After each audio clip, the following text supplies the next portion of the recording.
Alright everybody, Revolver84 here, and today we're going to be talking about Bloodborne. But this isn't a review, it's not a guide, it's not going to be a list of weapons or an explanation on how to beat the most ridiculous difficult bosses, or where the best places are to form blood echoes. This video is going to be an essay on answering one simple question. I found myself asking this question when I've been playing Bloodborne recently, and it's why did I wait so long to play it? So Bloodborne came out as a PS4 exclusive from Sony Entertainment in 2015, I think it was like December 2015, and was a follow-up to the successful Dark Souls and Demon Souls games. When it first came out, small but dedicated former Souls players were going nuts for it. It seemed like everyone was talking about how hard it is, how it's a refreshing change of pace for the action-adventure RPG genre, how it looked great, but mostly how goddamn stupidly difficult the game was. There was the odd complaint, as it always is with this sort of thing, long load times, not being able to reset the enemies at the lamps, but instead having to return to the hunter's dream to reset the enemies in the area. Stuff like that. But despite rave reviews and the general buzz around the game, it was never on my radar, or even something I would even consider playing. And in hindsight, I don't know why.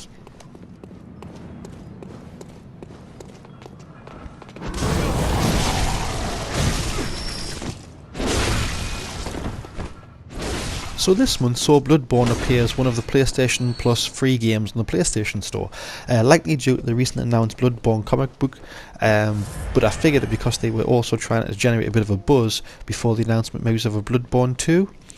Being a Geordie, I like out for out, even if the free thing is something I have no interest in whatsoever. What can I say, I'm a bit of a sucker for value for money, and I'm the type of bloke who goes to an all-you-can-eat restaurant and doesn't leave until the top button of my trousers have popped off. I can't be the only one out there, surely, right? Anyway, I downloaded it, installed it, watched the first video, and then got off the surgical table, walked into the next room, saw a big massive werewolf, figured some NPC would appear to talk me through how to beat it or something, walked forward and splat! The beast ripped me to shreds in about 5 seconds, while I ran around the room in an absolute panic, wondering what the hell was going on. There was no assistance, there was no explanation what was going on, no tutorial or clear objective. Now, I had heard how notoriously difficult this game was, but even that surprised me. Anyway, I persisted, and after the multiple deaths I eventually got past it and was on in Yharnam. Phew, glad that's over, that sort of thought. Let's crack on with the rest of the game. Next enemy encountered, splat. It sliced through me like a knife through butter. This pattern of gameplay would continue for some time as I progressed through the world. There were moments where I was shouting at the TV, "This game is impossible! Where's the friggin' difficulty setting?" and other rage episodes, but each death I learned something new. I got that 1% better, and because I was getting that 1% better each time, and because each time I died I didn't feel cheated, but recognised it was something I did or didn't do, which caused my demise, I wanted to progress to do it right. Before I knew it, I'd turned from a lost little girl with yellow liquid dripping down my pants to someone who at least stood their ground and made a chance and had a go of it.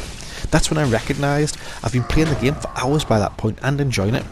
There were extreme frustrations which were then beaten to turn to blasts of highs of euphoria, and I started to ask myself, why haven't I played this game before?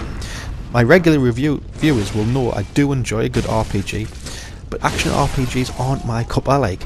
Devil May Cry, Bayonetta, that sort of stuff, and sure, they do have a good following, but they aren't for me. I'm not into mindless sort of button smashing and ripping through hordes of enemies like Jackie Chan in a room full of nameless henchmen without fear of challenge or emotional connection.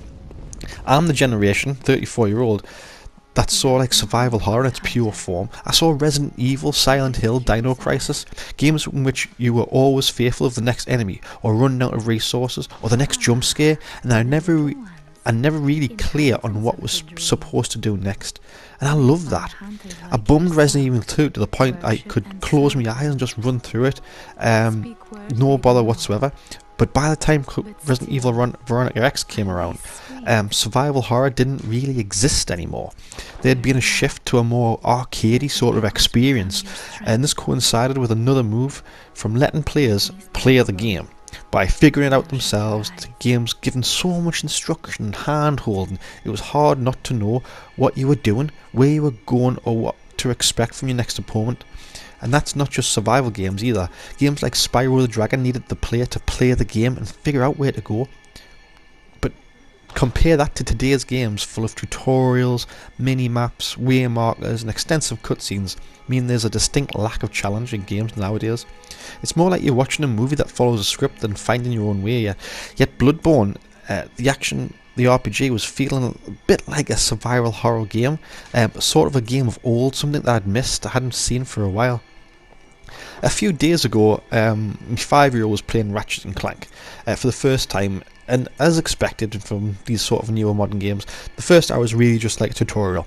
This is how you jump, this is how you pick a weapon up, this is how you move the sodden camera. But my missus was sitting with him and would take the control off him whenever he was stuck, and just to do the tutorial subject to allow him to move on to the next bit.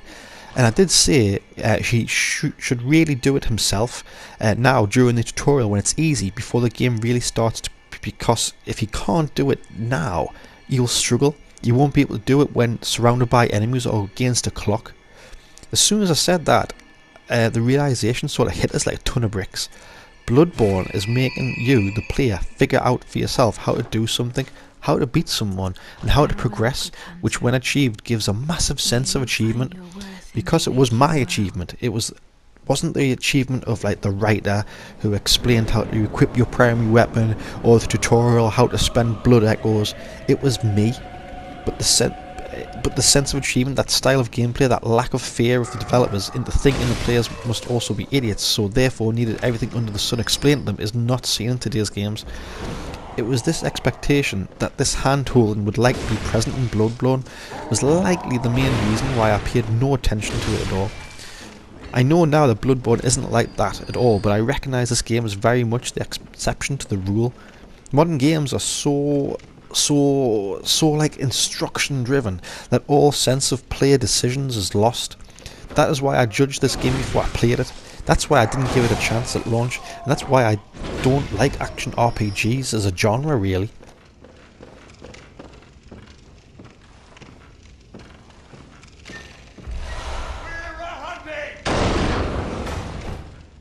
So, if I'm honest, I think I missed Bloodborne at launch because I expected more of the same, without challenge, without emotional connection, and without achievement. I was definitely wrong though.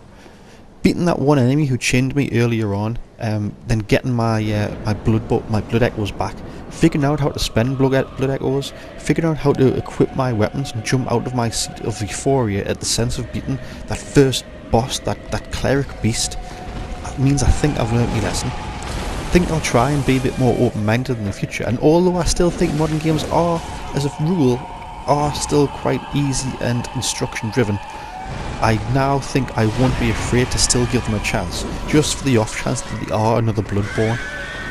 What do you think? Do modern games hold your hand too much? Do you prefer that, or would you prefer to make your own path? And while we're on about it, what do you think of Bloodborne? Let us know in the comments down below. Thanks very much for watching. Don't forget to subscribe. All the best. Ta-da.